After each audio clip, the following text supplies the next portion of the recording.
afternoon, fellow legends. I'm Wilstuff, and hold on a minute. Whew. Sonic, am I right? Sonic the Hedgehog, a franchise that started off pretty well during its infancy in the early 90s, but since the Sega Saturn in mid to late 90s, the franchise has been mostly hit or miss. As you can see, even more recently, fans still don't know whether to love or really despise the guy. I mean, some people love him, some people don't. Me personally, I'm somewhere in the middle.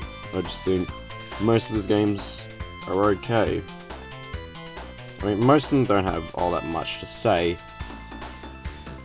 because, well, their gameplay is fairly similar, even the more recent titles like Heroes and Unleashed, with its different gameplay mechanics.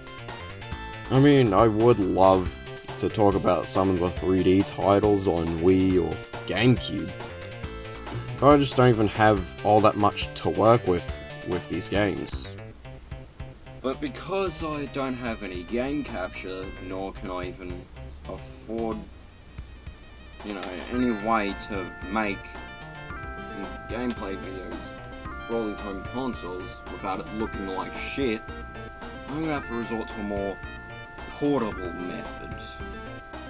Yes, ladies and gentlemen, even in this sea of home console mediocrity mostly, Sonic Advance of all games is indeed what I'll be talking about. And before you brag all over it, let me just get this out of the way. Yes, I am aware I have a 2-in-1 cart, because apparently the GBA had a thing for not only porting NES and Super Nintendo games, likewise with Super Mario World, and also Donkey Kong Country, which I don't have. They did a lot of 2-in-1s, usually with Disney games, DreamWorks games, even my boys Crash and Spyro weren't free from the 2-in-1 plague of, well, a pretty good deal. But what makes Sonic Advance stand out? Or even Sonic Battle for that matter? Well, I may as well just talk about Sonic Battle quickly first, because, well, there are some things I want to point out with it. And I will indeed be playing this on the DS, if not simply for its beautiful backlit screen. I apologize for that glare earlier on. So right off the bat, Sonic Battle, well, it's just okay. Much like the other games. But what makes Sonic Battle stand out is it's a fighting game. And I really would hate to compare this to something better, but it's pretty much Smash Bros. But with a 3D background. And whenever Sonic kicks like that, he sounds like Roger from American Dad. Seriously, am I not the only one who just realized they sound so fucking similar? But yeah, this game has no idea whether to be an RPG or a fighter. And I know it's mostly a fighter, but why make the overworld so RPG-like with, look, exposition's worth of text? I mean, I get it's on the GBA, but Christ, it's fine. Not as good as Smash Bros, and you're better off with, well, Smash Bros. But now to the real meat and potatoes, Sonic Advance. The plot of Sonic Advance is pretty similar to every other Sonic game. Eggman's still his big thing, and you as Sonic, or anyone else, has to get, well, said big thing. I mean, wait, there's not one, not two, not even three, but also 4 characters. And while Sonic, Tails, and Uganda and Forever over there play just like their Genesis counterparts, Amy Rose plays completely differently. And by that I mean, when she jumps, she's more vulnerable, and she can't spin dash for shit. And oh boy, the feminists will have a fucking aneurysm. Whatever that means. And at first glance, you'd think this is pretty much like the Genesis games, just in handheld form. Albeit good versions.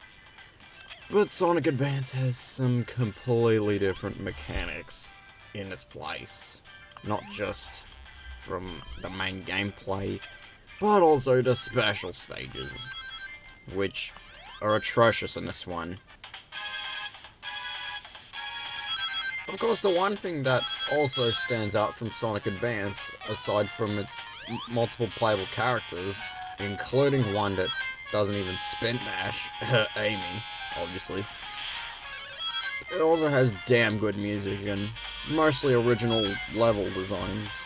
Even if some of these levels are mixed from previous Sonic games, like the casino levels being derived from Sonic 2, as you can see. And holy shit, this game is fun. Even during a time when the Sonic franchise stopped becoming a phenomenon and became filled to the brim with memes, faster than you can say the Shrek franchise, there is still some glimmers of hope for the Blue Hedgehog, like this game, and Unleashed, and Colors, and the All-Stars games. Oh shit. And much like Sonic 2, the levels are tough as nails, but still fun. And if you either were a big Sonic fan or wanted to get into the Game Boy Advance, this, alongside the Mario Advance games, are one of the several GBA games I can strongly recommend. It's good, to put simply. Albeit tricky as fuck. And another thing that made Sonic Advance pretty cool, if I will show you down the line, is that each character has a different attack by pressing the B button 3 times. Sonic has a kick, Knuckles can uppercut, and as for Tails and Amy, I have yet to show them, because be fucked if I'm editing it. Well, in conclusion, Sonic Advance is a pretty good game. I mean, not as good as Sonic 2 in my opinion, but I'd argue it's still better than Sonic 1. Not that it's terrible, but, you know, most of these other Sonic games I have just don't have that much to say anyway, in addition to the fact that I obviously can't afford an Elgato. I'm off to go force Callman to watch a new Sonic movie with me. Oh, and you're wondering what my shirt is? It's gonna foreshadow a new video and my excitement for Ghostbusters 3.